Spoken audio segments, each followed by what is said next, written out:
Unless you've been living under a rock for about 12 months now, you're probably aware that single-family homes in suburban and rural markets have seen a boom, and it is still a seller's market in a lot of suburban markets and rural markets that are out there across the country. It's also a buyer's market in some of the more densely populated urban markets throughout the country. So what do you do if you go into contract to buy a property from a seller and suddenly they get a higher offer and refuse to sell to you? Or perhaps you're selling your urban property, your apartment or condo, and suddenly the buyer that's going to buy from you gets a better deal on a different apartment and doesn't want to go through with the contract to close on your property and makes a claim maybe that you misrepresented something. And that's why they're not going to close. Well, today, we're going to review exactly how you can avoid finding yourself in that exact situation. Welcome back to Confident Real Estate. Once again, I'm your host, JC. As you're probably well aware, mortgage rates remain at all-time lows, and new housing inventory is lagging behind as new construction has been deeply impacted for a variety of reasons during this COVID pandemic period. So, what do you do if you're going to now move to a suburban or rural market because you work in one of the many jobs across the business landscape that have now realized workers are not going to commute into a central office 5 days a week? People have proven that they can work remotely and work efficiently remotely. So many offices, many businesses, many trades have now decided that part-time remote working for workers that don't have to physically be in a specific location is going to be the way for the future. It cuts down on their overhead and office expenses. So now you have written out 2020, you realize you can go out and get more space, more land, more bang for your buck, hypothetically.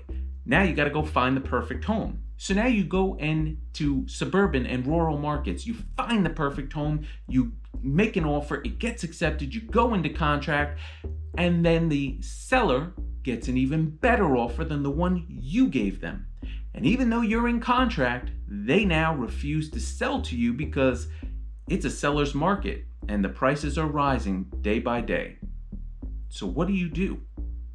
At this point, you've already accrued some expenses that you've probably already paid for. You probably already had your inspections done that you've paid for. You've gotten a title insurance report done, maybe even started your survey. You've probably retained a real estate attorney. You've gone through a pre-qualification process for a mortgage. Maybe you're in a rate lock scenario. You may have hired a moving company or at least put a deposit down, maybe put a deposit down on a moving truck, and you've probably even started packing.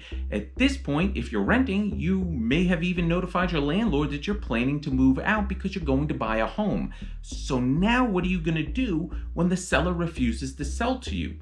The first thing you're going to do is you're going to smash the like button on this video to help me feed that YouTube algorithm, and I really appreciate you for doing so. The second thing you're going to do is you're going to go look at your contract, because as I've said a million times on this channel, whenever you do a real estate transaction of any kind, you must hire a real estate attorney. And if you did, they probably drafted a contract that is going to save your rear end right now, because they will have put into that contract what we call default provisions. If it was done right, your contract should say that you have the right to seek what's called specific performance as well as damages. Specific performance means you have the right to sue the seller to enforce the contract, to make them sell the property to you at the price they contracted for in the agreement between the two of you that you both signed.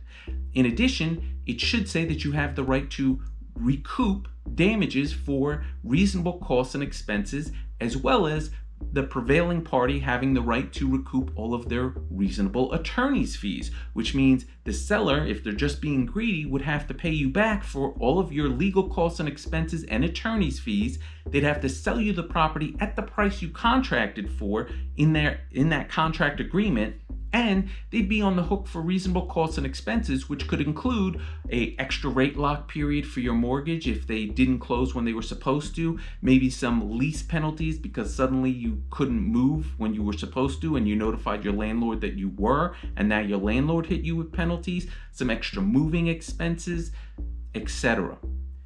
It's all there in the contract to make greedy sellers seriously have some second thoughts before they get too greedy.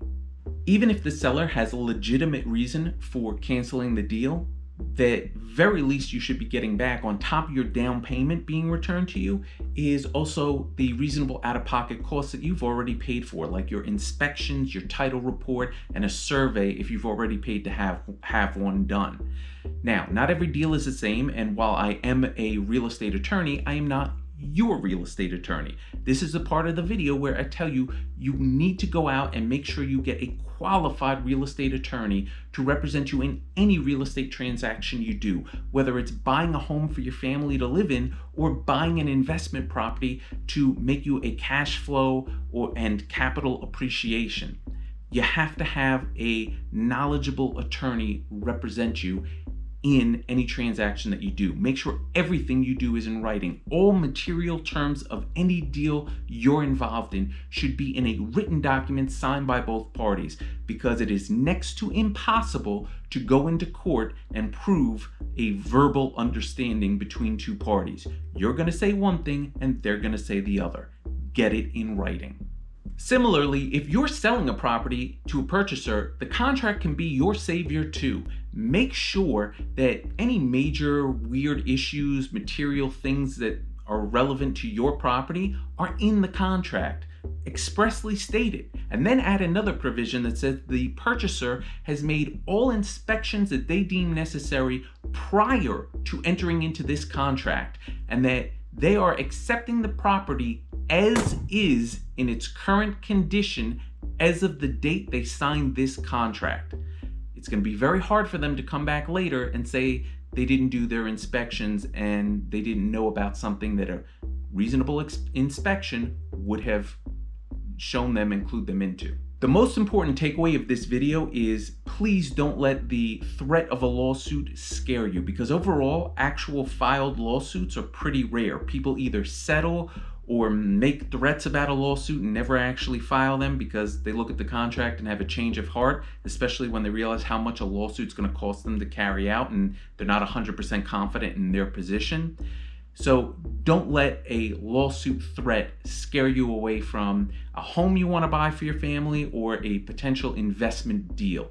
I hope this video did open your eyes to some of the things you need to be prepared for and aware of and plan for in your contracts, and that it gives you a little more confidence the next time you go into a deal, again, to buy a home or a investment property. And again, I cannot enforce enough, please retain a qualified real estate attorney anytime you are entering into a contract for a piece of real estate. Not just any attorney, a real estate attorney who knows what they're doing and has a great reputation in the area where you're buying the property that you're looking to buy.